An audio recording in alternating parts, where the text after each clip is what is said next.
Hi, I'm Zian Labadia and welcome to the new edition of the Nutri-Team. For today, we will discuss about the ABCs in food preparation. What are you waiting for? Let's go!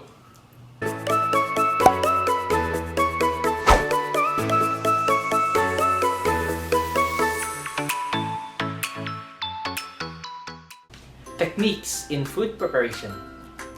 Getting food ready to cook is just as important as the actual cooking. Measuring, chopping, slicing, coring, and peeling the ingredients are just some of the necessary preparation tasks. The success or failure of many dishes depends on how well you know the ABCs of food preparation. If you do them right, you can finish preparing the food fast, and of course, you will do it with little effort. Now, the Nutri-Team will discuss the following techniques in food preparation. Take it away, Nutri-Team! Pour spoon sifted or unsifted dry ingredients into the dry measuring cup until overflowing, catching excess on kitchen rack. Level off the contents of the cup with the straight edge of a knife or a metal spatula. Never tap the cup on counter to level. Do not press or pack down the ingredients unless the recipe specifies, as with brown sugar.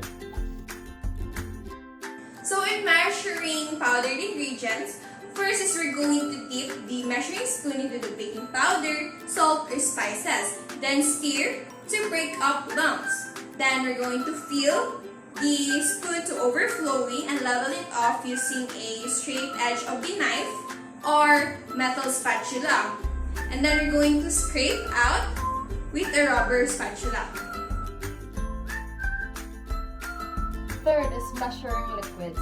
Place the liquid on a level surface and fill to the side mark. Bend over to check at eye level for accuracy.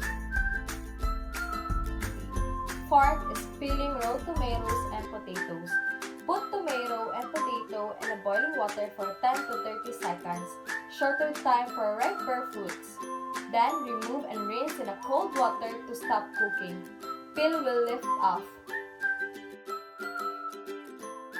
Peeling firm fruits and vegetables such as apples, turnips, carrots, and pears. Hold the fruit or the vegetable in one hand and with a floating blade peeler on the other hand. Peel from the top to the bottom, turning the fruit or the vegetable as you progress. Trim the stem or root with a small paring knife.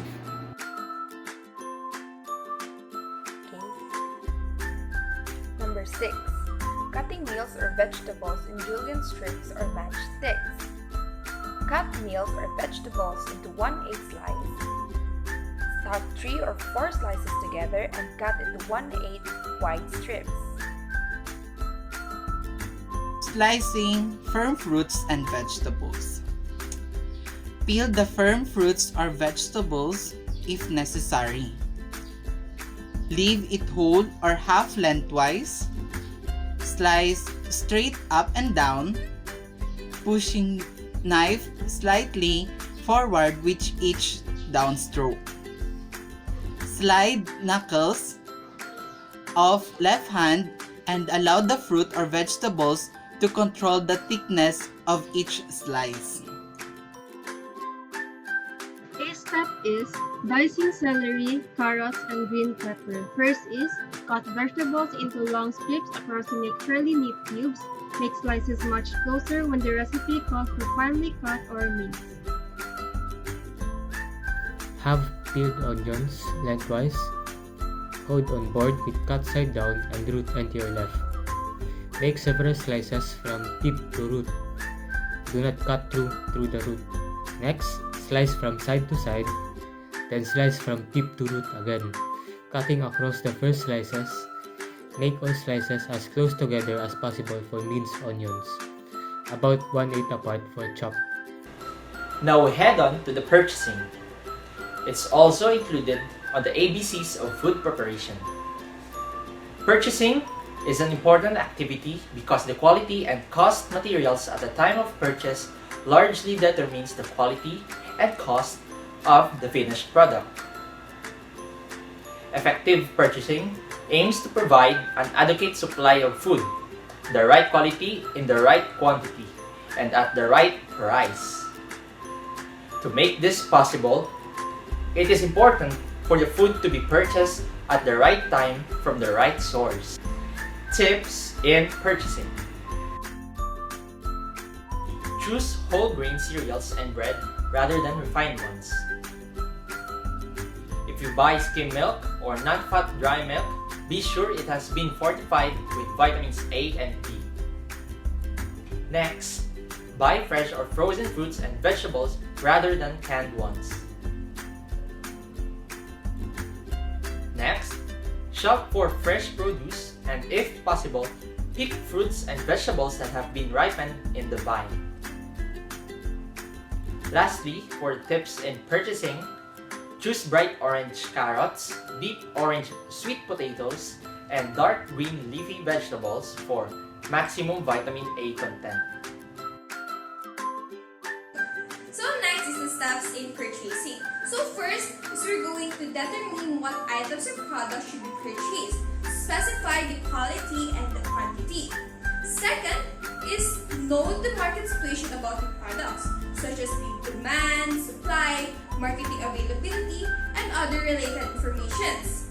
Third is we're going to contact the potential suppliers or visit the possible sources to know what products are being offered and what price. Next is we're going to compare the products available from different sources with our product specification. Fifth is we're going to evaluate what the suppliers has to offer against our needs, as in the quality available, prices, terms, conditions of delivery, methods of payment, and the likes. And lastly, we're going to decide on the supplier or the vendor. Tips for purchaser or marketer. First, know what to buy and where to buy quality foods. Second, determine beforehand how much you can afford to spend. Third, make a flexible marketing list. Fourth, use polite expression when buying and asking for goods. And fifth, avoid unnecessary remarks if you do not approve of the price. How to buy fruits. First, buy fruits in season. Second is to remember that citrus fruits should be heavy for their size. And lastly, fruits that are just ripe are richer in nutrients. Meanwhile, overripe fruits have less food value. So now, how to buy a vegetables? First, we should select those with no signs of decay. Second, tomato and eggplant should be firm and free from scars and spots. Number 3, cabbage should be firm and heavy. And number 4, avoid buying vegetables that are cut and diced into pieces or peeled. How to buy eggs. A fresh egg will be seen if it is placed in a basin of water. Second, it has a rough shell.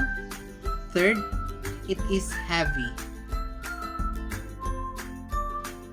How to buy a meat. First, the pork is pinkish red while the beef is dark red. Second, know the desired part of the meat before buying. How to buy a chicken. So first indication is young chicken has smooth legs. Know the desired part of chicken for cooking needs. There should be traces of fat under the skin, and then we should make sure that the meat is yellowish and pink. How to buy fish.